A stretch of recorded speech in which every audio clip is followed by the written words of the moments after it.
അപ്പോൾ ആരും പറയണത് കേട്ട് വിശ്വസിച്ച് വരാതിരിക്കുക. നമസ്കാരം, എന്നോടുള്ളത് സുകന്യയാണ്. ധാരാളം ആളുകൾ സ്വീഡനിലേക്ക് എങ്ങനെ ജോലി നോക്കാം അല്ലെങ്കിൽ പഠിക്കാൻ വരാം, സ്വീഡൻ നല്ലൊരു ഓപ്ഷനാണോ, സ്വീഡനിലെ പല യൂണിവേഴ്സിറ്റികളുണ്ട്, ഏതാണ് മികച്ച യൂണിവേഴ്സിറ്റി, അങ്ങനെയുള്ള ചോദ്യങ്ങളൊക്കെ ധാരാളം ആളുകൾ ദിവസവും ചോദിക്കാറുണ്ട്. അപ്പം അതിനൊക്കെയുള്ള ഒരു ഉത്തരം തേടി വന്നിരിക്കുന്ന സുകന്യയുടെ അടുക്കലാണ്. സുകന്യ നാട്ടിൽ നിന്ന് ഇവിടെ പഠിക്കാൻ വന്നതാണ്. ഉപ്സല യൂണിവേഴ്സിറ്റിയിലാണ് പഠിക്കുന്നത്. അപ്പോൾ സുകന്യയിൽ നിന്ന് കൂടുതൽ നമുക്ക് വിശേഷങ്ങൾ ചോദിച്ചറിയാം. സുകന്യ ഇവിടെ വന്നിട്ട് എത്ര നാളായി? ഞാൻ 2022 ഓഗസ്റ്റിലാണ് വന്നത്. ഇപ്പോൾ 2 വർഷം ആവണു. Okay okay. സുകന്യയുടെ നാട് എവിടെയാണ്? നാട്ടിൽ തൃശ്ശൂരാണ്. Okay okay. അപ്പം ഇവിടെ എന്ത് കോഴ്സാണ് ചെയ്യുന്നത്? ഇവിടെ masters in statistics and data science എന്ന് പറഞ്ഞ കോഴ്സാണ് എടുത്തിരിക്കുന്നത്. Okay okay. അപ്പം ഈ കോഴ്സ് യൂണിവേഴ്സിറ്റി ഒക്കെ സെലക്ട് ചെയ്തത് നാട്ടിൽ നിന്ന് തന്നെ സെലക്ട് ചെയ്താണ് ഇവിടെ വന്നത്? ഞാൻ സ്വന്തമായി തന്നെ അപ്ലൈ ചെയ്തിട്ടാണ് വന്നത്. അതിന് മെയിനായിട്ട് നമ്മൾ study.se എന്ന് പറഞ്ഞ സ്റ്റഡി ഇൻ സ്വീഡനും admission.se ഇങ്ങനെ 2 വെബ്സൈറ്റുകൾ നോക്കിക്കഴിഞ്ഞാൽ നമുക്ക് അത്യാവശ്യം ഓൾ ഓവർ സ്വീഡൻ്റെ ഇൻഫർമേഷൻസ് നമുക്ക് അവിടെ നിന്ന് കിട്ടും. Okay okay. അപ്പോൾ എന്ത് ക്രൈറ്റീരിയ വെച്ചിട്ടാണ് യൂണിവേഴ്സിറ്റി സെലക്ട് ചെയ്തത്? നമുക്ക് റാങ്കിങ് നോക്കാം, അതൊരു ക്രൈറ്റീരിയ തന്നെയാണ്. പിന്നെ കൂടുതലും നമ്മളുടെ വിഷയത്തിന് ഏത് യൂണിവേഴ്സിറ്റിയാണ് ബെസ്റ്റ് എന്ന് നോക്കുന്നത് നല്ലതായിരിക്കും. ഗൂഗിളിങ് തന്നെയാണ് നമ്മുടെ സാധാരണ ഓപ്ഷൻ, അത് വെച്ച് നമുക്ക് കണ്ടുപിടിക്കാം. Okay okay. അപ്പം സ്വന്തമായിട്ട് അഡ്മിഷൻ എടുക്കുന്നതിന് അതിന് ബുദ്ധിമുട്ടുണ്ടായിരുന്നു? ഇല്ല, അതാണ് നമുക്കിവിടെ ചെയ്യേണ്ടത്. ഇവിടെ യൂണിവേഴ്സിറ്റി ഒക്കെ പ്രൊമോട്ട് ചെയ്യുന്നത് അങ്ങനെയാണ്. ഏജൻസി ത്രൂ ചെയ്യുമ്പോൾ പല കാര്യങ്ങളും നമ്മൾ അറിയാതെ പോകും. ഇവിടേക്ക് നോക്കുമ്പോൾ ഉറപ്പായിട്ടും നമ്മൾ എടുക്കുന്ന കോഴ്സുകളെ പറ്റിയിട്ട് അറിഞ്ഞിരിക്കണം. Okay okay. അപ്പോൾ എന്തുകൊണ്ടാണ് ധാരാളം ആളുകൾ UK, കാനഡ, ഓസ്ട്രേലിയ ഇങ്ങനെയുള്ള രാജ്യങ്ങളിലൊക്കെ പോകുന്നുണ്ട്, എന്തുകൊണ്ടാണ് സ്വീഡൻ ചൂസ് ചെയ്തത്? എനിക്ക് ഹയർ സ്റ്റഡീസ് PhD എന്നുള്ള ഒരു താല്പര്യത്തോട് കൂടിയിട്ടാണ് PhD ചെയ്യാൻ എവിടെയാണ് നല്ല സ്ഥലങ്ങൾ നോക്കി. പിന്നെ എല്ലാവരും പോകുന്നതിൻ്റെ പിന്നാലെ പോകാൻ താല്പര്യം ഉണ്ടായിരുന്നില്ല. അപ്പം അങ്ങനെ നോക്കിയപ്പോൾ സ്വീഡൻ എൻ്റെ ക്രൈറ്റീരിയാസ് ഒക്കെ മീറ്റ് ചെയ്യുന്നുണ്ടായിരുന്നു. ഇവിടുത്തെ ഹെൽത്ത് കെയർ സിസ്റ്റം അത് കുറേ പേർക്ക് ഇഷ്ടമാവില്ല, പക്ഷേ എനിക്കിഷ്ടമായിരുന്നു. പിന്നെ അതുപോലെ ഇവിടുത്തെ എഡ്യൂക്കേഷൻ നല്ലൊരു ലെവൽ, പിന്നെ ഇതൊരു ജോബ് പോലെയും കൂടിയാണ് PhD എന്നൊക്കെ പറയുന്നത്. അപ്പോൾ ഇവിടെ PhDക്കൊക്കെ അഡ്മിഷൻ കിട്ടിക്കഴിഞ്ഞാൽ നമ്മൾ ഏതാണ്ട് സെറ്റിൽഡ് എന്നുള്ള ഒരു തോന്നൽ കൊണ്ടൊക്കെയാണ് ഞാൻ ഇവിടെ ചൂസ് ചെയ്തത്. അപ്പം നാട്ടിൽ നിന്ന് നമ്മുടെ മനസ്സിൽ ഒത്തിരി സങ്കല്പങ്ങളൊക്കെ ഉണ്ടല്ലോ രാജ്യത്തേക്ക് വരുമ്പോൾ. ഇവിടെ വന്നു കഴിഞ്ഞിട്ട് സങ്കല്പങ്ങൾ എന്തൊക്കെയാണ്? ഇവിടെ വന്നു കഴിഞ്ഞിട്ട് സങ്കല്പങ്ങളൊക്കെ മീറ്റ് ചെയ്തോ? ഇല്ല, അത് നമുക്ക് അക്കരെ നിൽക്കും ഇക്കരെ പച്ച എന്ന് പറഞ്ഞ പോലെ തന്നെ നമ്മൾ ഇവിടുത്തെ ഗുണങ്ങൾ കണ്ടിട്ടാണ് വരുന്നത്. അത് ശരിയുമാണ് ഇവിടുത്തെ ആൾക്കാരെ സംബന്ധിച്ചിടത്തോളം. ഒരു പുറത്തുനിന്നുള്ള ഒരു മൈഗ്രൻ്റ് എന്നുള്ള നിലയ്ക്ക് അതൊരിക്കലും അത് സാറ്റിസ്ഫൈ ആവണമെന്നില്ല, ടൈം എടുക്കും. നമുക്കൊരു ജോലി കിട്ടി കഴിഞ്ഞാൽ ഈ പറയുന്നതൊക്കെ ശരിയാണ്, അതിന് മുന്നേ അത് ബുദ്ധിമുട്ടാണ്. Okay okay okay. അപ്പം അടുത്തിടയ്ക്ക് സുകന്യ കുറച്ച് സ്റ്റഡിയൊക്കെ നടത്തിയിട്ടുണ്ടായിരുന്നു ഇവിടുത്തെ ഇമിഗ്രൻ്റ് പോപ്പുലേഷനെ പറ്റിയും അതുപോലെ മലയാളികൾ ഇവിടെ വന്നവരുടെ കുറച്ച് ഡാറ്റയൊക്കെ കളക്ട് ചെയ്യണം. അതിൽ നിന്നൊക്കെ എന്തെങ്കിലും ഇൻസൈറ്റ്സ് കിട്ടിയിട്ടുണ്ടോ? ഞാനത് കംപ്ലീറ്റ് ആയിട്ടില്ല, അത് നോക്കിക്കൊണ്ടിരിക്കുകയാണ്. അതിൻ്റെ പ്രധാന പ്രചോദനം എന്ന് പറയുന്നത് നാട്ടിൽ നിന്നുള്ള ഇപ്പോഴുള്ള ഇമിഗ്രൻസ് ഒരുപാട് കൂടിക്കൊണ്ടിരിക്കുന്നു. പലരും ഏജൻസി മുഖാന്തരമാണ് വരുന്നത്. അവർക്ക് ഇതിനെ പറ്റിയിട്ട് ഒരു ധാരണയും ഇല്ലാണ്ടാണ് വരുന്നത്. അപ്പോൾ അങ്ങനെ ഇങ്ങോട്ട് വരാൻ പറ്റില്ല. ബാക്കിയുള്ള കൺട്രികളിൽ പോകുന്ന പോലെ നമുക്ക് ഇങ്ങോട്ട് വരാൻ പറ്റില്ല. നമുക്ക് കൃത്യമായ ധാരണകൾ വേണം, എന്നിട്ട് വരാം. പക്ഷെ നമ്മളത് അറിഞ്ഞിരിക്കണം നാട്ടിൽ നിന്ന്. ഇവിടെ വന്നിട്ട് ചെയ്യാന്ന് വെച്ച് കഴിഞ്ഞാൽ ബുദ്ധിമുട്ടാണ്. ഇവിടെ പാർട്ട് ടൈം ജോബുകൾക്കൊന്നും അത്രയ്ക്ക് ഓപ്പർച്യൂണിറ്റി ഉള്ള ഒരു കൺട്രി അല്ല ബാക്കിയുള്ള കൺട്രികളുടെ പോലെ. അപ്പോൾ ഈ ഉപ്സല യൂണിവേഴ്സിറ്റി ചൂസ് ചെയ്തത് ഫസ്റ്റ് ഗൂഗിൾ ചെയ്തപ്പോൾ കണ്ട ഒരു യൂണിവേഴ്സിറ്റി, പിന്നെ കൂടുതൽ അന്വേഷിച്ചപ്പോൾ ഇവിടെ ഡിപ്പാർട്ട്മെന്റ് ഉണ്ട്, ഫസ്റ്റ് യൂണിവേഴ്സിറ്റി. അപ്പോൾ ഞാൻ ഇവിടുത്തെ ഒരു സിസ്റ്റത്തിൽ ഫസ്റ്റ് 4 ഓപ്ഷനാണ് നമുക്ക് കൊടുക്കാൻ പറ്റുക. അപ്പോൾ ഫസ്റ്റ് കിട്ടിക്കഴിഞ്ഞാൽ പിന്നത്തെ ഓപ്ഷനിലേക്ക് പോവില്ല. അപ്പോൾ ഞാൻ വെറുതെ ഒരു ലക്ക് പോലെ കൊടുത്തതാണ്. നാളെ റിഗ്രറ്റ് തോന്നാണ്ടിരിക്കാൻ ഉപ്സല യൂണിവേഴ്സിറ്റി കൊടുത്തു. കിട്ടുകയാണെങ്കിൽ ബെറ്റർ, ഇല്ലെങ്കിൽ നെക്സ്റ്റ് ഓപ്ഷനിലേക്ക് പോട്ടെ എന്ന് കരുതി. അപ്പോൾ പല സ്റ്റഡീസിൽ എനിക്ക് തോന്നുന്നു യൂറോപ്പിലെ വേൾഡിലെ തന്നെ ടോപ്പ് 100 യൂണിവേഴ്സിറ്റിക്കകത്തുള്ളതാണ് ഉപ്സല. അതുപോലെ സ്വീഡനിലെ ടോപ്പ് തേർഡ് പൊസിഷൻ ആണെന്നാണ് എനിക്ക് തോന്നുന്നത്. പിന്നെ ഇപ്പൊ ഇവിടെ പഠിക്കാൻ വന്നിട്ട് സാറ്റിസ്ഫൈഡ് ആണോ? നമ്മുടെ നാട്ടിലത്തെ ഒരു സ്റ്റഡി വെച്ച് നോക്കുമ്പോൾ നമ്മൾ ഡിസാറ്റിസ്ഫൈഡ് ആവും. പക്ഷേ ഇവിടുന്ന് പഠിച്ചിറങ്ങുമ്പോൾ അത് നമുക്ക് ഹെൽപ്ഫുൾ ആണ്. പഠിച്ചിറങ്ങാൻ ചിലപ്പോൾ സമയം എടുക്കും, പക്ഷേ ഇറങ്ങി കഴിയുമ്പോൾ അതെന്താണെങ്കിലും നമ്മുടെ കരിയർ ഗ്രോത്തിനുള്ളതാണ്. പിന്നെ ക്യാമ്പസ് ഒക്കെ നമുക്ക് എത്ര ക്യാമ്പസുകളുണ്ട് ഉപ്സല യൂണിവേഴ്സിറ്റിക്ക് ഇവിടെ?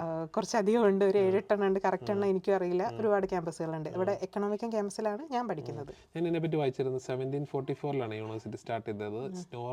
നോർഡിക് രാജ്യങ്ങളിലെ ഏറ്റവും പഴക്കമുള്ള യൂണിവേഴ്സിറ്റിയാണ്. അതുപോലെ തന്നെ ഞാൻ വായിച്ച മറ്റൊരു കാര്യം, ഏതാണ്ട് 2500 PhD-കാർ ഇവിടെ നിന്ന് പഠിച്ചിറങ്ങിയിട്ടുണ്ട്. ഏതാണ്ട് 52,000 സ്റ്റുഡൻസ് പഠിച്ചിറങ്ങിയിട്ടുണ്ട്.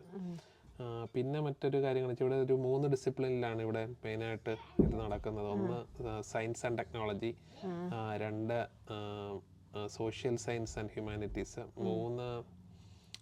3 വരുന്നത് ഫാർമസി ആൻഡ് മെഡിക്കൽ. അങ്ങനെ.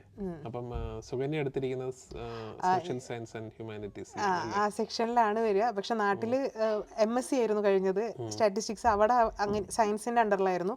ഇവിടെ ഹ്യൂമാനിറ്റീസിന്റെ അണ്ടറിലാണ്. പക്ഷെ ഒപ്പം ഡാറ്റാ സയൻസ് ഒക്കെ വരുന്നുണ്ട്. പക്ഷെ ആ ഒരു ഹെഡ് എന്ന് പറയുമ്പോൾ ഒരു ഹ്യൂമാനിറ്റീസ് സോഷ്യൽ സയൻസിന്റെ അണ്ടറിലാണ്. നാട്ടിൽ നിന്ന് ഈ പഠിക്കാൻ ഇവിടെയൊക്കെ ജോലി നോക്കുന്ന ആളുകൾക്കുള്ള ഉപദേശങ്ങൾ എന്തൊക്കെയാണ് എക്സ്പീരിയൻസ് വെച്ചിട്ട്? കൃത്യമായി സ്വന്തമായി റിസർച്ച് നടത്തിയിട്ട് വരിക. അത് നിങ്ങൾക്ക് എല്ലാ പ്രോസസ്സിലും ഉപകാരപ്രദമായിരിക്കും. മൈഗ്രേഷൻ ആയാലും എല്ലാ കാര്യങ്ങളും. കാരണം നിങ്ങൾ ഇപ്പോൾ ഒരു ഏജൻസി മുഖാന്തരം വന്നാലും അടുത്ത വർഷം തൊട്ട് നിങ്ങളതൊക്കെ സ്വന്തമായിട്ട് ചെയ്യണം. സോ എത്രയും പെട്ടെന്ന് പഠിക്കുക, കൃത്യമായ ധാരണയോട് കൂടിയിട്ട് വരിക, ഒന്നും അറിയാണ്ട് വന്ന് കഷ്ടപ്പെടാതിരിക്കുക. അപ്പോൾ ഈ IELTS വേണ്ട, ഇംഗ്ലീഷ് മാത്രം മതി എന്നൊക്കെ പലരും പറയുന്നുണ്ട്.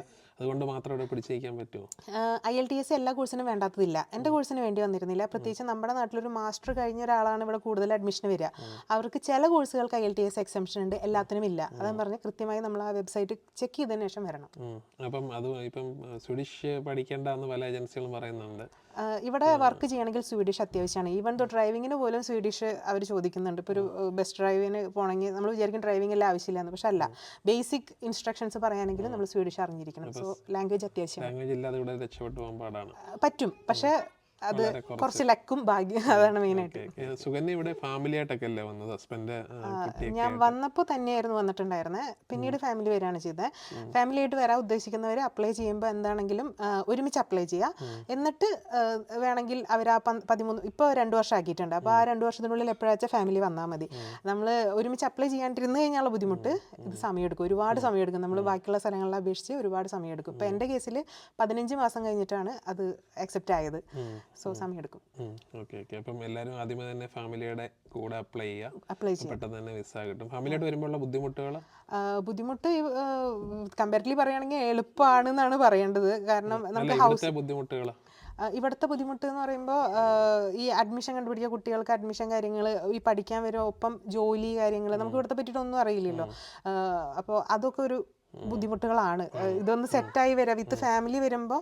മറ്റേതാകുമ്പോൾ നമുക്കൊരു ഐഡിയ ഉണ്ടാവുമല്ലോ, ആ ഒരു ഇതിൽ നമുക്ക് ഫാമിലിനെ കൊണ്ടുവരാൻ സാധിക്കും. അതാണ് അതിൻ്റെ ഒരു മെറിറ്റ്. പക്ഷെ ഒരുമിച്ച് വരുന്നതായിരിക്കും എപ്പോഴും ബെറ്റർ, ബുദ്ധിമുട്ടാണെങ്കിലും. പലരും കഴിഞ്ഞ ഒരു വീഡിയോ ചെയ്തപ്പം കമന്റ് ചെയ്തു, സ്വീഡനിൽ വന്നു കഴിഞ്ഞാൽ മണിക്കൂറിന് നല്ല പൈസ ശമ്പളം കിട്ടും, അപ്പം അതുകൊണ്ട് നല്ല പൈസ സമ്പാദിക്കാന്നൊക്കെ പറയുന്നുണ്ട്. അപ്പൊ ഇവിടുത്തെ കോസ്റ്റ് ഓഫ് ലിവിങ്ങും വരുമാനവും കൂടെ ഒന്ന് കമ്പയർ ചെയ്താൽ എങ്ങനെ ഇരിക്കും? സ്വീഡൻ നന്നായി ജീവിക്കാൻ പറ്റിയ ഒരു കൺട്രിയാണ്, പക്ഷെ പൈസ ഉണ്ടാക്കാൻ പറ്റിയ ഒരു കൺട്രി അല്ല. ആ ഒരു ചിന്തയോടുകൂടി ആരും ഇങ്ങോട്ട് വരണ്ട. ഈവൻ ദോ നല്ല ജോലി കിട്ടിയാലും നല്ലപോലെ ടാക്സും പേ ചെയ്യുന്ന ഒരു സ്ഥലമാണ്. നിങ്ങൾക്ക് എന്ത് എക്സ്പെൻസ് വരുന്നുണ്ടെങ്കിലും ഗവൺമെന്റ് നിങ്ങളെ സപ്പോർട്ട് ചെയ്യും. പക്ഷെ നമുക്ക് പൈസ ഉണ്ടാക്കാം എന്നുള്ള ചിന്തയിൽ വന്നാൽ അതിന് പറ്റിയൊരു കൺട്രി അല്ല. നന്നായി ജീവിക്കാം. പാർട്ട് ടൈമിനൊന്നും അത്രയധികം സാലറി ഇല്ല. അത് ഉപ്സലയിൽ കൂടുതലും വരുന്നത് സ്റ്റുഡന്റ് നേഷൻ ജോബുകളാണ്. അല്ലാത്ത ജോബുകളുണ്ട്, പക്ഷെ അത് ഭയങ്കര സാധ്യത കുറവും. പിന്നെ നമുക്ക് സമയമെടുക്കും. പേഴ്സൺ നമ്പർ ഇതെല്ലാം കിട്ടി വരുമ്പോൾ അതാണ് വേറൊരു കാര്യം. ആരും ഫസ്റ്റ് ഒരു 3-4 മാസത്തേക്ക് ജോലി കിട്ടും, കാശുണ്ടാക്കാം എന്നുള്ള പ്രതീക്ഷയിൽ വരരുത്. ഭാഗ്യം ഉണ്ടെങ്കിൽ കിട്ടും, പക്ഷെ കൂടുതൽ ശതമാനം ആൾക്കാർക്കും കിട്ടാത്തവരാണ്. പലരും ഞാൻ കേട്ടത് ഈ ലോൺ എടുക്കുമ്പോൾ ഏജൻസി പറയും കുറച്ച് നാൾ മാത്രം നിങ്ങൾ പൈസ ആയിട്ട് വന്നാൽ മതി, സെക്കൻഡ് ഇയർ റിന്യൂവൽ വരുന്ന സമയത്ത് വളരെയധികം ബുദ്ധിമുട്ട് അനുഭവപ്പെടാറുണ്ട് അല്ലേ? അവര് പൈസ കയ്യിലില്ലെങ്കിൽ അവര് ഫണ്ട് കാണിക്കണമല്ലോ. ഇവിടെ നമ്മളിപ്പോൾ ഫസ്റ്റ് മുന്നൊക്കെ എന്ന് പറഞ്ഞാൽ 13 മാസത്തേക്കാണ് ആദ്യം മാക്സിമം കൊടുത്തിരുന്നത്. ഇപ്പം ഇത് 2 വർഷം ആക്കിയിട്ടുണ്ട്. അപ്പോൾ അത് കഴിഞ്ഞ് വീണ്ടും നമ്മൾ ഫണ്ട് കാണിച്ചിട്ടാണ് അപ്ലൈ ചെയ്യുക. അപ്പോൾ നമ്മൾ കുറച്ച് നാളത്തെ കാശ് വെച്ചിട്ട് വന്നു കഴിഞ്ഞാൽ ഇവിടെ പാർട്ട് ടൈം ഒന്നും കിട്ടിയില്ലെങ്കിൽ അത് ബുദ്ധിമുട്ടാകും. Okay okay. പിന്നെ വേറൊരു കാര്യം ഞാൻ കണ്ടത്, നമ്മൾ ഈ 2 വർഷം നമുക്ക് ബാങ്കിൽ നിന്ന് ലോണൊക്കെ എടുത്തിട്ടാണ് ആളുകൾ വരുന്നത് ഇവിടെ. അപ്പം ഇവർ ഈ 2 വർഷത്തേക്കുള്ള ഫണ്ട് കണ്ടെത്തിയിട്ട് വരുന്നതല്ലേ ഇവിടെ ഏറ്റവും സേഫ് ആയിട്ടുള്ള കാര്യം? ചില ഏജൻസികളൊക്കെ പറയുന്ന 1 വർഷത്തേക്ക് നിങ്ങൾ ഫണ്ട് കണ്ടെത്തി ഇവിടെ വന്നു കഴിഞ്ഞാൽ 2-ാം വർഷം കൊണ്ടേക്ക് ഇവിടെ നിന്ന് ഇൻകം കിട്ടും, അത് വെച്ചിട്ട് ലോൺ അടയ്ക്കാം, അതുപോലെ സേവ് ചെയ്യാം എന്നൊക്കെ പറയുന്നുണ്ട്. അത് വെറുതെയാണ്. മറ്റു കൺട്രികളിൽ ചിലപ്പോൾ ശരിയായിരിക്കും, സ്വീഡനിൽ അത് വളരെ വളരെ ബുദ്ധിമുട്ടാണ്. ആർക്കെങ്കിലും ചിലപ്പോൾ സംഭവിച്ചിട്ടുണ്ടാവാം, പക്ഷെ ജനറലി പറയുമ്പോൾ പറ്റത്തില്ല. Okay okay. അപ്പം വളരെ ഉപകാരം. ഇപ്പം വേറെ എന്തെങ്കിലും ഒന്നും പറയാനില്ല? ഇല്ല, ഇതാണ് പ്രധാനമായിട്ട്. പിന്നെ സ്വന്തമായി റിസർച്ച് ചെയ്തിട്ട് വരിക. ഇങ്ങോട്ട് വരുമ്പോൾ ആരും പറയേണ്ടത് കേട്ട് വിശ്വസിച്ച് വരാതിരിക്കുക. അവനവനായിട്ട് എല്ലാം നമുക്ക് വെബ്സൈറ്റിൽ അവൈലബിൾ ആണ്. ഇവിടെ അഡ്മിഷനൊക്കെ ഒരൊറ്റ വെബ്സൈറ്റേ ഉള്ളൂ, admission.se വഴിയാണ് PG വരെയുള്ള അഡ്മിഷൻസും. PhD തൊട്ടാണ് വ്യത്യാസം വരുന്നുള്ളൂ. അപ്പോൾ ആ ഇതിൽ നല്ലപോലെ സ്വന്തമായി റീഡ് ചെയ്യുക, കാര്യങ്ങൾ മനസ്സിലാക്കുക. ഈവൻ ദോ നമ്മുടെ എന്താ പറയുക വിസ കാര്യങ്ങൾക്കാണെങ്കിൽ പോലും നമുക്ക് scatterwork.se പോയി കഴിഞ്ഞാലും നമുക്ക് ഇൻഫർമേഷൻസ് ഒക്കെ കിട്ടും, migration.se കിട്ടും. സോ അതൊക്കെ വായിച്ച് മനസ്സിലാക്കി വരിക. Okay okay. അപ്പോൾ വളരെ ഉപകാരം. Thank you so much. വളരെ സന്തോഷം.